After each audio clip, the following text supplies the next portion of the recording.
China AI startup DeepSeek రాత్రికి రాత్రే వార్తల్లోకి ఎక్కింది. కేవలం 24 గంటల్లో అందరి నోళ్లలో దీని గురించే చర్చ షేర్ మార్కెట్లో కలకలం రేపింది. డీప్సీక్ ప్రపంచంలోని అతిపెద్ద సెమీకండక్టర్ కంపెనీ ఎన్విడియాకి ఒక్క దెబ్బతో దాదాపు 50 లక్షల కోట్ల నష్టం కలిగించింది.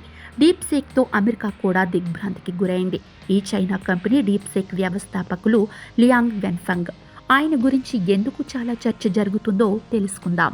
చైనా ఏఐ స్టార్టప్ డీప్సీక్ వ్యవస్థాపకుడు సీఈఓ లియాంగ్ వెన్ఫెంగ్. ఈ స్టార్టప్ ఇటీవల తన ఏఐ చాట్బాట్ ను విడుదల చేసింది. విడుదలైన వెంటనే ప్రపంచవ్యాప్తంగా దీని గురించి చర్చ మొదలైంది. ఓపెన్ ఏఐ చాట్ జీపీటీ అధిగమించి అమెరికాలో అత్యధిక రేటింగ్ పొందిన ఉచిత యాప్ గా నిలిచింది.